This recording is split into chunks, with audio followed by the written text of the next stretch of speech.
In light of social distancing, driving students to and from school is preferred. Temperatures will be checked before students are allowed on campus. Masks are required while on campus and are a part of the school uniform. Observe safety signs for social distancing and other important information around campus. Desks will be 6 feet apart, reducing the amount of students in one classroom. Cafeterias will be closed. Breakfast and lunch will be served in classrooms or in a grab-and-go format. You will have the option of going to campus some weekdays or staying at home to learn. School will be different this year. But if we do our part, learning is guaranteed.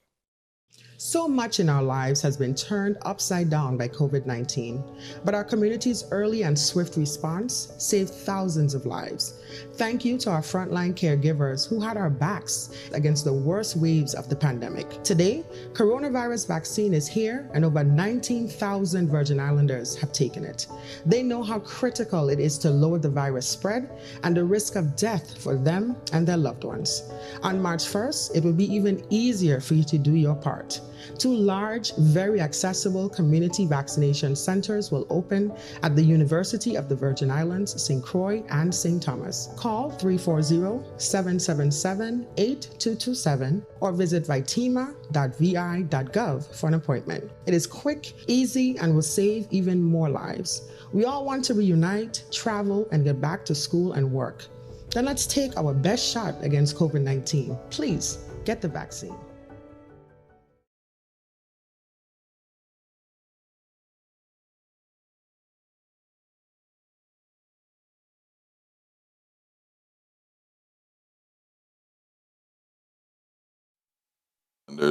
At home and abroad.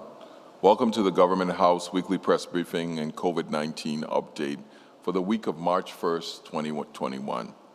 Joining me in today's meeting is Dr. Ellis on behalf of Health Commissioner Justa Encarnacion, she will be providing us an update on the latest COVID-19 statistics and an update on pop-up testing sites, as well as where we are with COVID vaccinations in the territory. But before we go to our COVID update, I need to take a moment to pause to address the violent events that took place in St. Croix over this past weekend. The violence that took place in our community this weekend is upsetting, plain and simple. And as I speak to you, I know that the 5 families that are going through what no Virgin Islands family should have to are frustrated as well.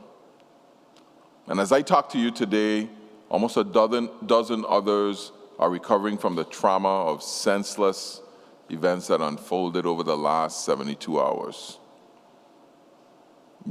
There really aren't any words to express how outraged and upset and hurt our community feels about this incident.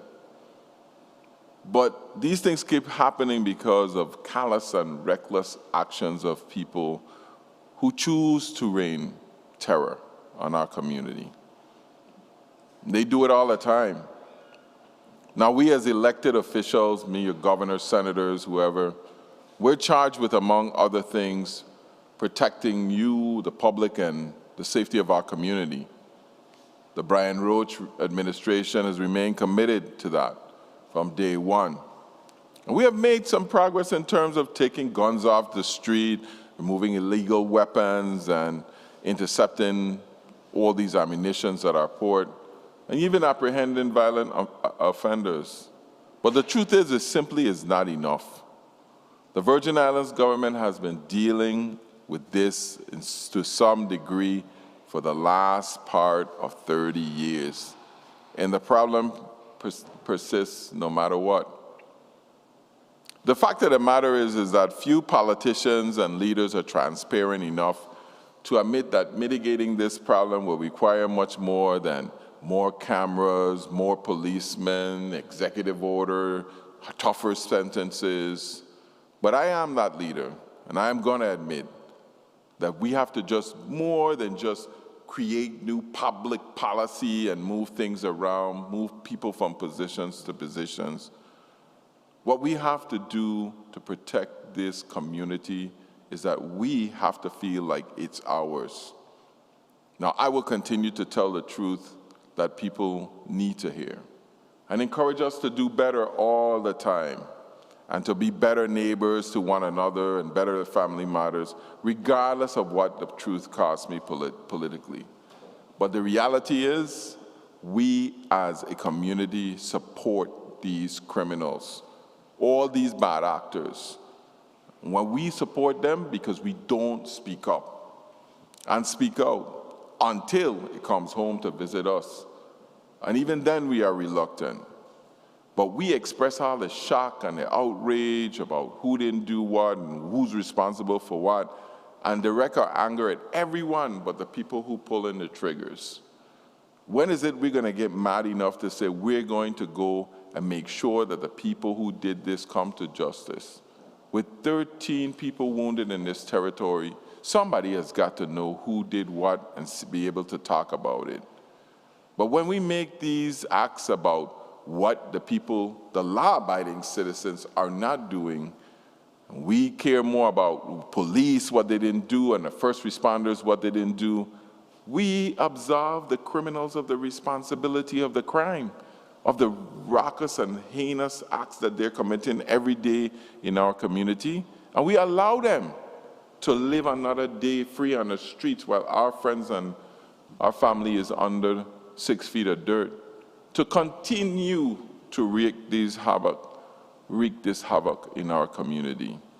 It leaves behind a trail of trauma that affects every single one of us Virgin Islanders.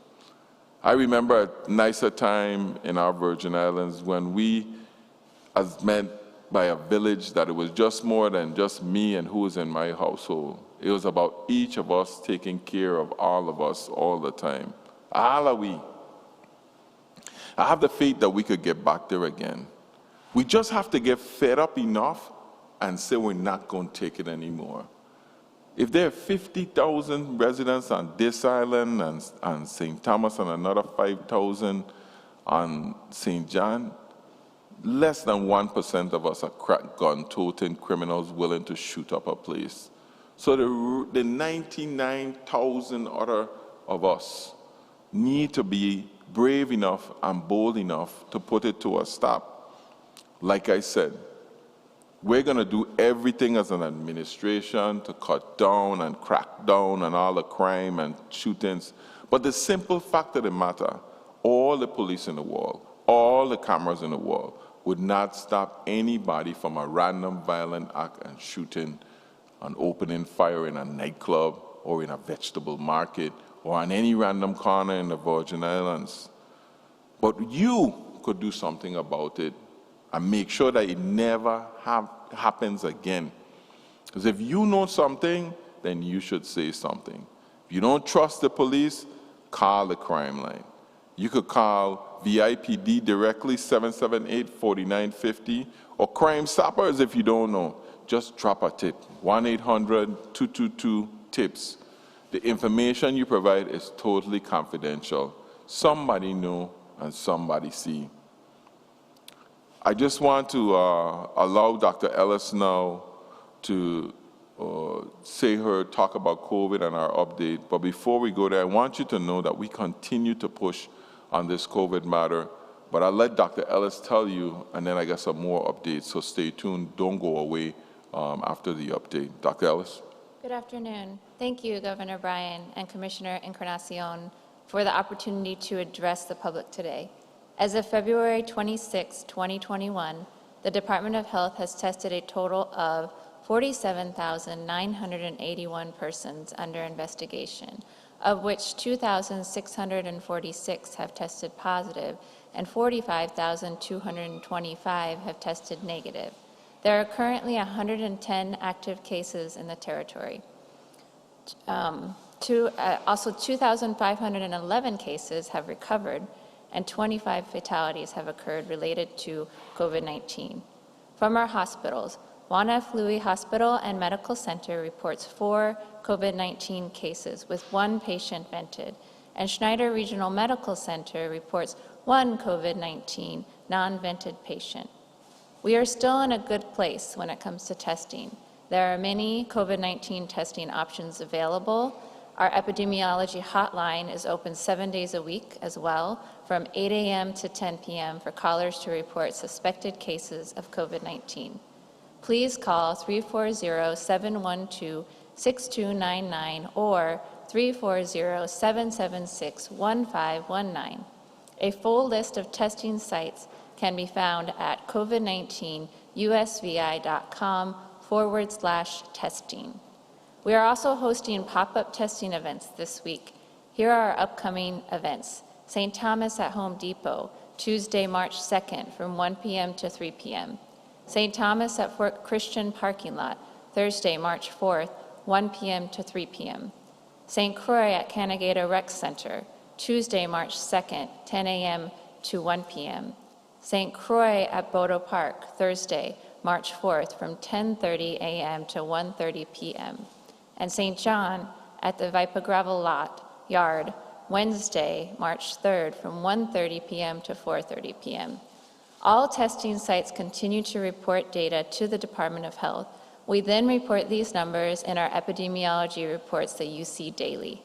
Our surveillance efforts are strong, and as we advance to phase 3 of the vaccination plan, with everyone aged 16 years and older eligible for the vaccine, this strengthens our overall mitigation efforts. Day 1 of the opening of our community vaccination centers has been going well today on St. Croix and St. Thomas, and I encourage the community to continue making the choice to get vaccinated. The opening of these centers is a collaborative effort between local and federal partners, as well as local businesses. Please call the Vitima Vaccine Hotline schedule at 340-777-8227 to be scheduled for an appointment.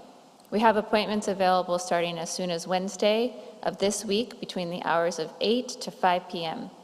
Provider sites are currently reporting vaccine administration. As of Sunday, we have administered 14,221 first doses and 6,786 second doses, or 21,007 total doses of vaccine administered. It is still critical if you have symptoms or have been exposed that you get tested. I want to reinforce the importance of some basic precautionary measures. Frequent hand washing, good respiratory hygiene, like coughing into your elbow, social distancing, and the proper use of masks can keep you safe, and as we have seen, these practices work. For us to combat the COVID-19 pandemic, it will take a multi-pronged approach. We have armed ourselves with the prevention measures. I've listed the vaccines, those measures, and also now we have the vaccines available to us, and these are 95% effective a few weeks after the second dose. The vaccines work to prevent severe illness and death, and we are working diligently daily to make it more accessible for everyone. For more information about vaccine rollout in USVI, check online at covid19usvi.com/vaccines. With today's successful opening of our community vaccination centers, we are in a better position to reach herd immunity as more people become vaccinated. Anyone aged 16 years and older interested in getting the vaccine can easily make an appointment again by calling 340-777-8227. I want to remind you, once you get the COVID vaccine, you should download the vSafe app. vSafe is a smartphone-based tool that uses text messaging and web surveys to provide personalized health check-ins after you receive a COVID-19 vaccine. Visit vsafe.cdc.gov. This app lets you report any side effects you may experience and also reminds you about your second dose appointment. To keep up with the latest information, please visit the U.S. Virgin Islands Department of Health Facebook page or our website, www.covid19usvi.com. And for COVID-19 health information alerts, text COVID-19 USVI to 888777. Thank you. Thank you, Dr. Ellis. Last week, again, the Virgin Islands continues to set records as we move along in COVID. We had 929 tests last week in a single day on Thursday. That's the most we've ever tested in one day. I think almost 1% of our total population in an entire day. So we continue to keep a nice low rate of positivity as we move forward in COVID. And as Dr. Ellis says, we are opening up our community vaccine centers today. I think we're the first place in the nation to open up vaccination to all its residents at one time. Most places are in phase 1 or phase 2 still, so we're moving forward real aggressively with COVID. Make sure that you go out there and you get your vaccine. As I said, this is our latest step in moving towards our goal of 50,000 people by July 1st vaccinated in the Virgin Islands. I know there are many in our community who, in the words of Vice President Kamala Harris, have said, have a righteous skepticism toward these and other vaccines, but it's the best shot you can take to protect yourself and the best shot we have as a community toward normalcy. You call the 777 VAX hotline to get that. We're trying to get over 200 people in each vaccine site and get everybody out there to make sure that we can get this herd immunity. Speaking of that, you know, my goal is to get to the 25,000, the halfway mark, to start easing up on some of the restrictions. As a taste of that easing of restrictions, we do have some announcements to make. So we want to make sure that we keep the community safe, but we also want to support our small businesses, all of our local people who have been adversely affected by this pandemic. So today, I'm announcing that we will be easing some of these restrictions to those small businesses to get back to a semblance of normalcy, effective Monday, March 8th. So that's next week, Monday. We'll be letting these go. Listen closely. So our restaurants, they were at 50% of their capacity. We're now going to approve it up to 75% of their capacity for seating. They will also be able, restaurants now will be able to seat more than 6 people to a table. We won't have any limitation in that. Please keep in mind all the social distancing, 6-foot rules are in effect for those tables. Additionally, for our taxi drivers, we want to provide some release there. I've been talking to a lot of you on the street telling me, hey, Gov, you know, I'm having parties at 10 come at one time, weddings, large families coming. I have to split it into 2 vans. So effectively, immediately, taxis are allowed to take, once it's a single party, as long as you have space in the van, they can fit in there. You don't have to split the family or the group up into separate vans. You could take all of the van requirement. You also go to 75% of your capacity as well for regular taxi, and want to make sure. Remember, everybody got to wear their mask, and please make sure that you're keeping everybody safe, tourists and locals alike, when we're moving around for transportation. Lastly, in terms of easement of restrictions, we're going to go 1 hour up on the beaches as the sun is going down later now as we're getting closer and closer to spring, and then the summer. Beaches will be open to 5 p.m. on weekends and holidays. But remember, all the other guidelines still remain in effect. As we get to 25,000 vaccinations, maybe 30,000, we'll start to open up and release those as well too. Just as a reminder, school is opening again tomorrow, especially on the Island District of St. Croix, where we're going to have the first initial opening for students in pre-K, first grade, special education, and the CTEC career and educational students. So beginning Tuesday, tomorrow, March 9th, there will be in second and third grade. We'll resume in-person instruction as well. School schedules are as listed on your website or from the Department of Education. You can go and get all of that information.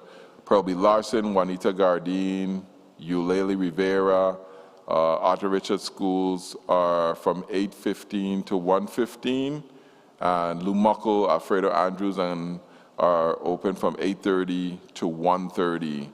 Career and Tech is 8 a.m. to 3:30.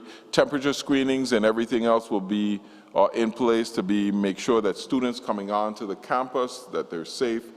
We don't have the COVID spread there. We feel really confident about this. Remember, let your students know they have to wear their mask at all times. Of course, we'll be taking breaks throughout the day to make sure that they get their ventilation. Students from 4 to 12 will remain in virtual until further notice. For any other information regarding school schedules, please go to the VIDE website, Department of Education website at vide.vi. I would also like to announce that we recognize that the private schools have been, in large part, conducting their school sessions and classes as normal since August. And many of those institutions have seen the population decline. They had to make additional investments in COVID protection and safeguard and protective equipment as well. Those learning institutions are also part of our education system here in the territory and ease some of the burden on the public school in terms of having to provide quality education for students. And the CARES Act actually authorized us to give them allotments.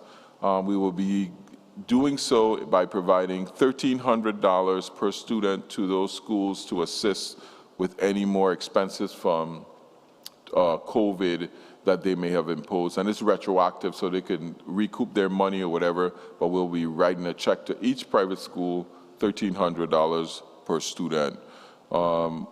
We've been talking about for a while now, as a matter of fact, we've actually been talking since last year about supplemental CARES Act and being able to get money into the territory from the Hill. We had expected this money last year, May, June, and then we expected it in September and November and October. Thanks to our president and the work of the Congress, we estimated that in the last few weeks we have been working back and forth, talking to different senators, representatives, and people and lobbyists in Washington, trying to make sure that we get everything and the support that the delegate needs, Stacey Plaskett, to get support in the Congress to get the Virgin Islands taken care of. We desperately need these resources. We haven't seen cruise ships in some almost 10 to 12, 11 months now. The latest coronavirus package that is coming down is said to be about $1.9 trillion. Of course, we're going to get in there the $1,400 stimulus for each of our residents and aided support and for a lot of our programs here, especially in the state municipalities like the cities, they're going to be getting money too. We hope that we get this. Right now, we're slated to receive about $500 million. We don't know if that'll go up and down depending on how it goes through the Senate. It's already been through the House, as a delegate has shared with you over the weekend. But we are always grateful to the people that work with us, Senator Murkowski,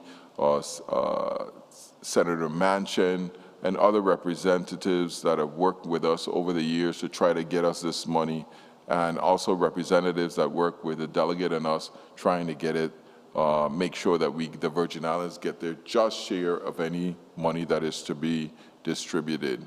We expect the Senate version of this bill to be a little bit different, but our conversations with Senator Joe Manchin, who was actually a little critical about this, has assured us that we're going to get treated fairly, and we're going to be able to get some real money allocated to the Virgin Islands, which will take care of a lot of our bills, including, yes, tax checks that we owe to the people of the Virgin Islands, and stable out our economy so we can continue to do the good work we are doing with our fiscal responsiveness. Stimulus checks are still going out. Remember, if you haven't filed your 2019 return, you have about 2 weeks to do that, otherwise no check. Please go out there and file. Remember, file for $1 if you don't have income. File it at the IRB so we can get your stimulus check out to you. It's been really good so far. I think we're up to about $20 million of checks that have already went out. We've been allotted about 45 million, so that's about half of the checks already that have been going out. We're going to still continue to crank those checks out. If you have questions, we still have a hotline. That number is 714-9325.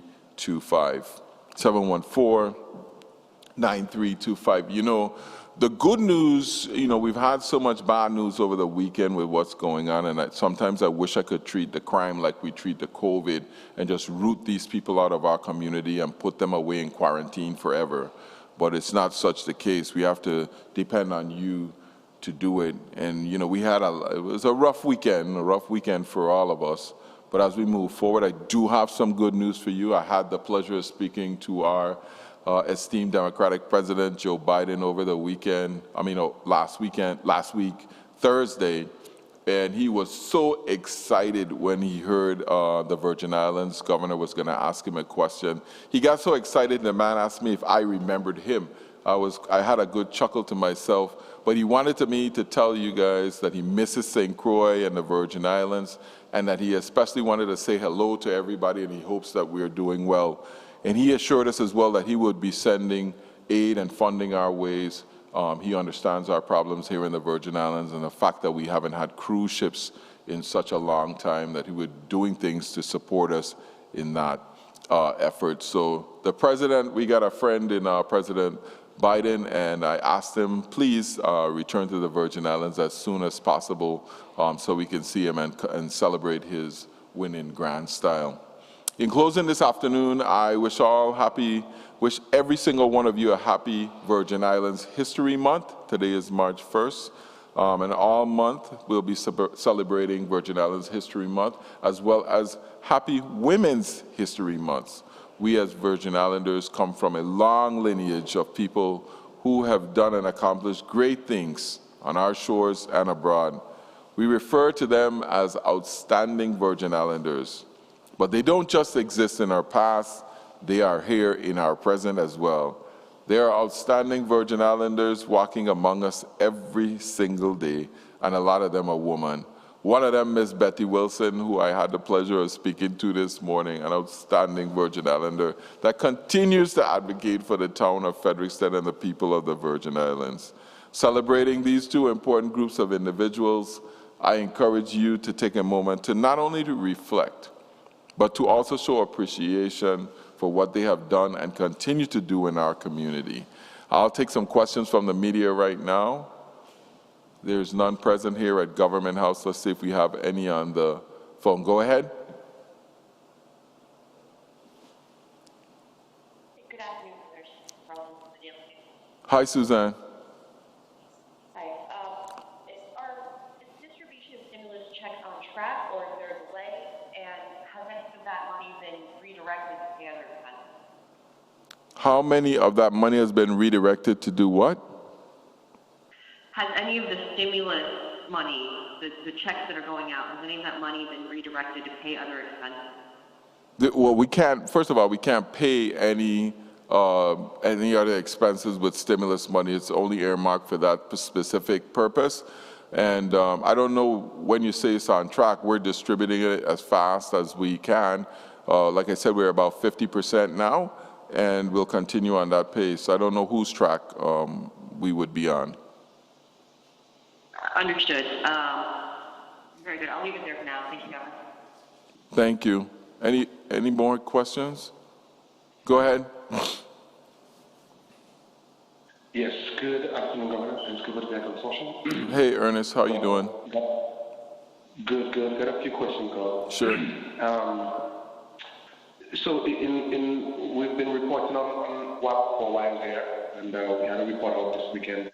Mr. Kupfer, the current CEO, has stated he doesn't want his contract to be renewed. That was set to expire on Sunday. Do you have a replacement in mind for Mr. Kupfer? No, actually, I had advised the board because Mr. Kupfer had made us aware that he probably wouldn't be seeking a renewal of his contract. So we have some headhunters, according to the board, out there looking for a new CEO for that organization. Okay, I'm still on WAP a little bit there. As part of our reporting, the board had voted 7-2 to defund Gregory Reimer's position there, the $150,000 special assistant to the CEO. That got approved 7-2, but current Property and Procurement Commissioner Anthony Thomas voted against that move. It went through nonetheless. Is this something that you agree with, or do you feel as if that position should have been kept? Yeah, I don't get on to the granular level of employees there. You know, it's funny when we agree, people say we rubber stamp. When we have divergent opinions, people say we have discord. I encourage my commissioners to act as autonomously as possible in running these organizations. I think that they feel that Mr. Reimer is a credit to the authority, but the board has definitely have an opportunity now to give the public, and in my discussions with them, what the public wants. So they want to see new leadership at WAPA. We recently had the resignation of the legal counsel. The chief admin officer has also resigned. Mr. Kupfer is not going back there. There's a position open for a chief financial officer rather. So we're going to see a whole new leadership team emerge at WAPA. I don't think that means that the people who were there are valueless, and they have other opportunities in the organization that they may be able to use them for.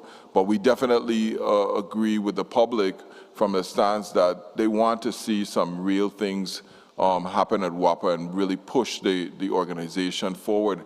I think it's almost like, I call it like a crip and blood mentality.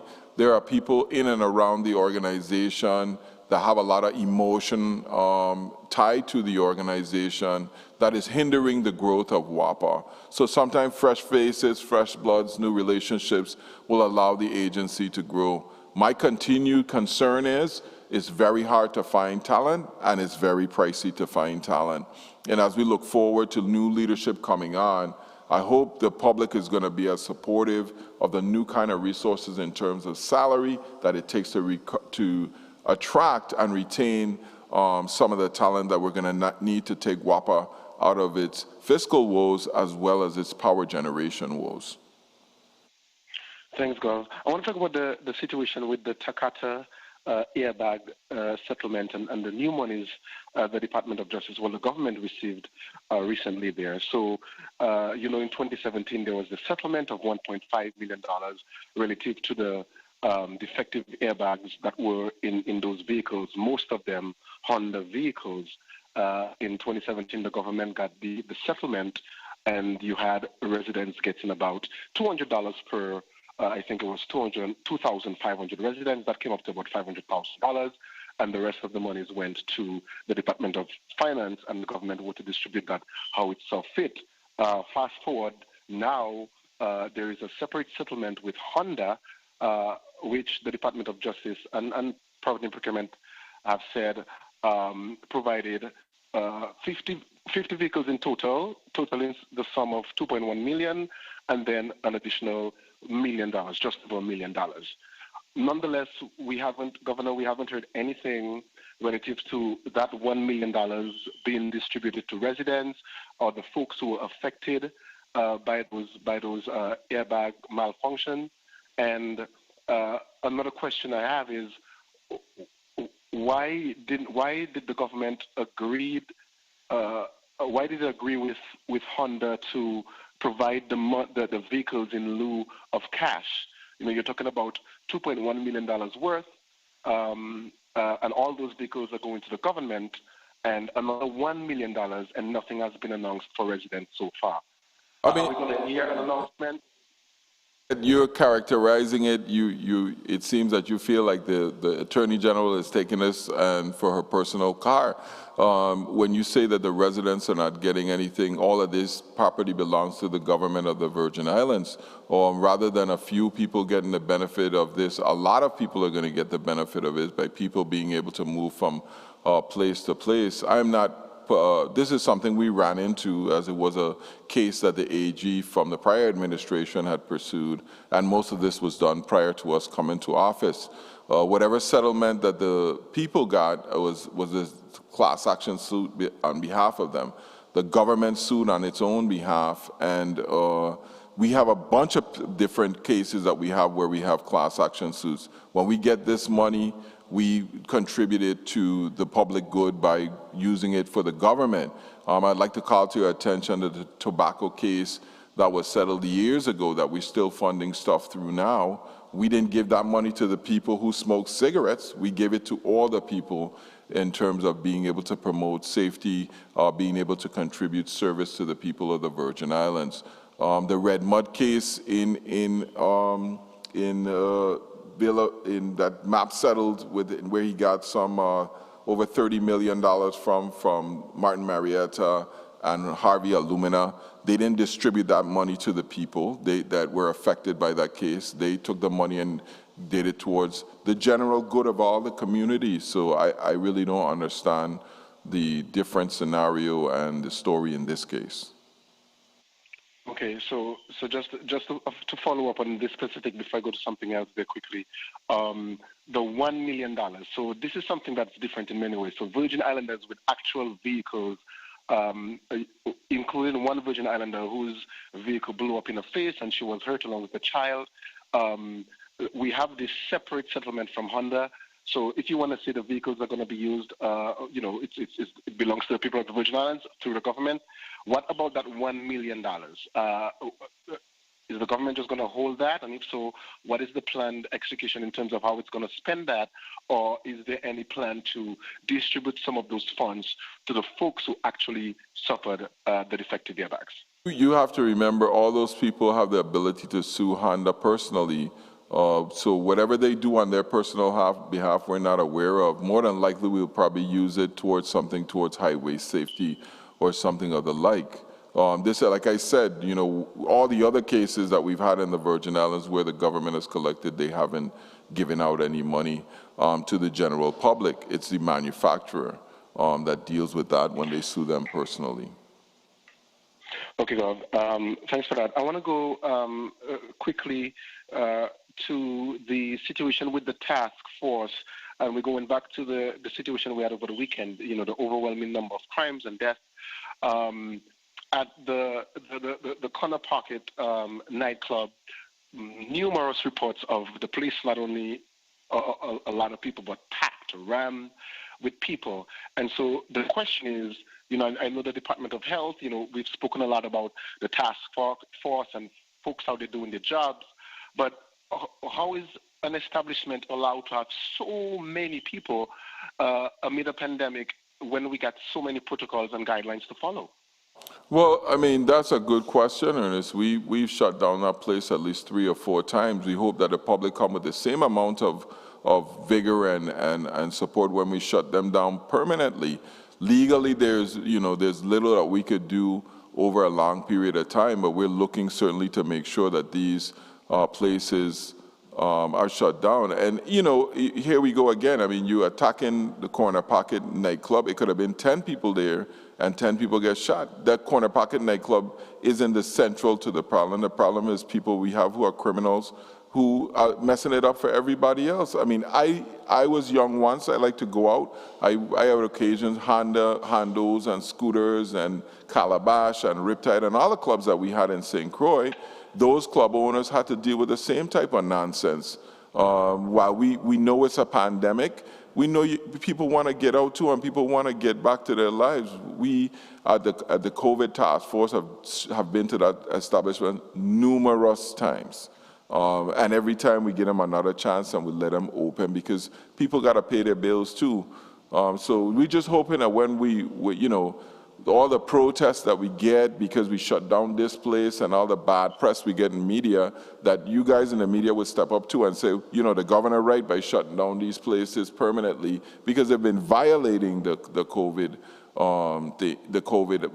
regulations. But let's not get it twisted. The problem ain't that we ain't doing the COVID regulations. The problem is we got people in our community with guns and nobody won't say anything. Because we know somebody got to know who started the shooting, who did the shooting, and where they went, but we just stay quiet. Understood, Gov. And obviously I wasn't attacking any one establishment, but just that if the government has protocols in place, I think those should be followed. I mean, having any one nightclub rammed during this time is blatantly breaking the COVID rules, no? Absolutely, but we don't have enough police to be to every single nightclub, every single Friday and Saturday night, and every night that they're open. I think we do a good job, a great job, on the amount of complaints that I get in terms of shutting down clubs. Lately, I've even gone to the COVID team and asked them, I said, listen, the purpose of our team is not to shut down businesses, it's to keep people safe. So help the businesses keep people safe. Don't help the businesses shut down. So, the COVID team is out there doing their hard work. They have been for the last almost 12 months there. So don't try to rub this off on them. Right. Thanks, Gov. Lastly, I want to ask, I think the Department of Health here, the last time I asked about this in terms of trying to understand what is the percentage of herd immunity, the folks who had COVID in the territory and probably never got tested and developed herd immunity, and, trying to tie that to the amount of COVID vaccinations we've had to kind of get an understanding of where we are. I think the commissioner said she'd have a discussion with Dr. Ellis. Was wondering whether we had any updates there. Dr. Ellis, you have any updates? I don't have any updates. Yeah, I really don't understand what you're trying to achieve there, Ernest. Honestly, what we're trying to do is get the most people vaccinated as possible. Even if we get the 50,000 or 60,000, we're really not going to know if we have herd immunity at all. I mean, I don't know. We would hope that we would get it. I just wanted to know the data, that's all, whether the Department of Health has been able to track that type of data, just to get an understanding. That's what I was thinking. Yeah, I guess I can add that we definitely are tracking the data. We always have to keep in mind that this still is a new virus, and this is a brand new vaccine. So we don't know yet what levels we have to reach for herd immunity. There's a lot of things that we're still learning. For example, we don't know how long the vaccine will provide protection. It is designed, all three vaccines are designed against the spike protein of the virus, and it's the particular protein that the virus uses to enter cells. And it's a highly conserved region of the virus, so we hope that the virus will protect for longer because of that. But as mutations occur in the virus, we're not sure. So these are all things that, as we learn more, we definitely can let the public know. All right, thank you. Lastly, Governor, any updates on the rental assistance? We just got a few messages from some residents. No, we don't have an update yet. We're still trying to get that program up. We're trying to hire people to start to distribute that, but we'll get that going. We're trying to get word out to the landlords now that if you have people and they're waiting for the rent, please be a little patient while we get this up and get it distributed. All right, Gov, thank you. Rent and utilities as well, I'd like to add that. So if you're having utility problems, we're trying to talk to WAPA. You need to start to get ready to do that as well, too. Okay. Anybody else? That's it, folks. It's been a long weekend. Let's try to stay safe in the Virgin Islands. Show one another some love. Please, if you know something, tell us what's going on so we can make some arrests. We can't just pick up people and lock them up without evidence. We need to know what's going on. If you have camera systems that may have picked up something, please share that information. Even if you just share it on WhatsApp or Facebook, social media, anonymously share the information so we could get moved closer to the crime. So I just want to say again, my condolences to the families that have lost loved ones, and certainly my well wishes to those victims that were shot, hoping that they get better. That's it for me for today. Have a great week. Love you. Stay safe, stay sanitized. Have a good weekend. Today we're setting up the CVC, or the Community Vaccination Clinic, here on St. Thomas, and we've walked through with the DOD, or the Title X providers that are going to be providing vaccinations to the citizens of St. Thomas. And we're preparing for an opening on 1 March to be able to continue to protect the citizens of St. Thomas. They'll be met by a greeter who's a Virgin Islands National Guardsman who will be asked if they have an appointment, and appointments are needed to be able to come in to have a vaccine here at the CVC on St. Thomas. And after that screening, they'll be passed down the line. They'll be asked if they have any special needs, if we have fellow citizens that need special assistance, whether it be wheelchairs or they have a language barrier or something of that sort. But a majority of the population will move into a parking lot. They'll be screened again through a temperature screen. They'll be asked to sanitize their hands, and they'll come in and they'll fill out some paperwork that's required by the Virgin Islands Department of Health and the Centers for Disease Control, the CDC. And that paperwork will allow us to track the vaccine that the patient receives here on the basketball floor at the University of Virgin Islands. Well, we have a goal of vaccinating at least 50,000 individuals by July 1st. And that goal is actually almost about 50% of our population. So we want to definitely get close to achieving herd immunity, which is usually around 70 to 80% of the population. So the goal would be to really get to that stage, 50,000 individuals. And we won't make it to 50,000 individuals in 6 weeks, but we'll be very close. And we probably will be well on our goal at achieving that goal by July 1st that was set forth by Governor Bryan.